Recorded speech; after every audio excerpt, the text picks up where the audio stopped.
Hi, I'm Zetsch, and I would like to represent you on the Property Owners Association Board of Directors because I believe that this organization is no longer the association that it was intended to be with the goals and objectives that were the basis of its creation. I believe this to be the main reason why more people don't pay dues, they don't attend meetings, and they just generally avoid contact with the association. I have many issues with what is and isn't being done by the board, but the details of it is well beyond the scope of this short video. So what I'd like to do is to share as many issues as I can with you by telling you what I would do differently if I was elected to the board of directors. If you would like more information on the issues that I discussed today, I would welcome the opportunity to share the details with you. I'll tell you how to contact me in just a few minutes. First of all, and foremost, if I'm elected to the board of directors, I will propose that this board withdraw this association from the Restore Act funding proposal process. I am opposed to long-term lease or sale of Dauphin Island POA property for the purpose of commercial development. Now, every candidate's going to tell you that they want to keep Dauphin Island the quaint little town that it was when he fell in love with it.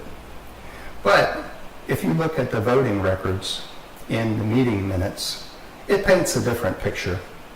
So if you share my concern on this issue, I encourage you to ask every candidate on the record, if you're elected to this board of directors, would you support withdrawal of the POA from the Restore Act funding source? Secondly, I would support the POA taking back control of the clubhouse when the current lease expires. I envision renting the second floor and possibly the third floor to entrepreneurs with a proven record of success, with the stipulation in the lease that the property is going to be available to property owners at all times. And I would reserve the third floor for property owners to rent for special occasions for a nominal fee. This association has over $600,000 in operating funds in checking, CDs, and money market accounts, just sitting there drawing interest.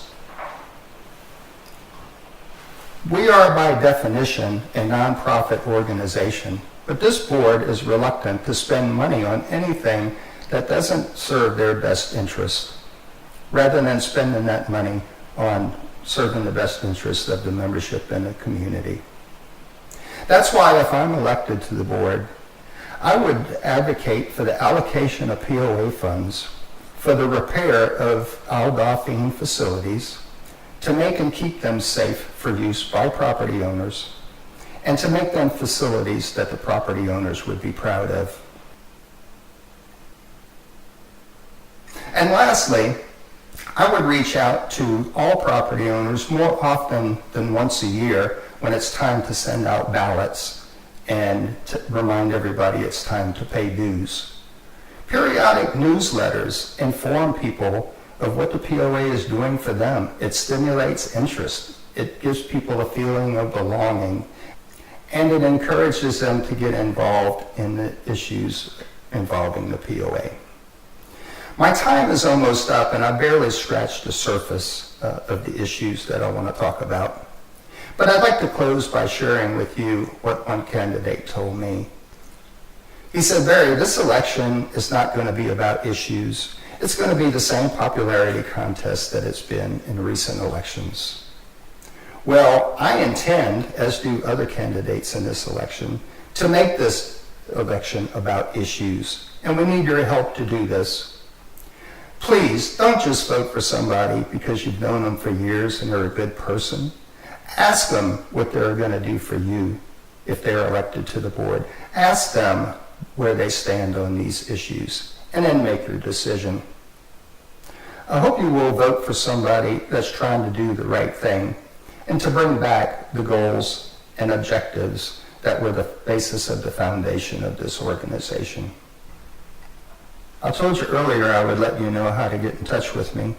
If you're a social media user, I invite you to join me on my Facebook page, Barry Zetsch for DIPOA, where we discuss these issues and many, many more. Or if you prefer, you can contact me by email at bz4dipoa@centurylink.net. Thank you, and I look forward to hearing from you.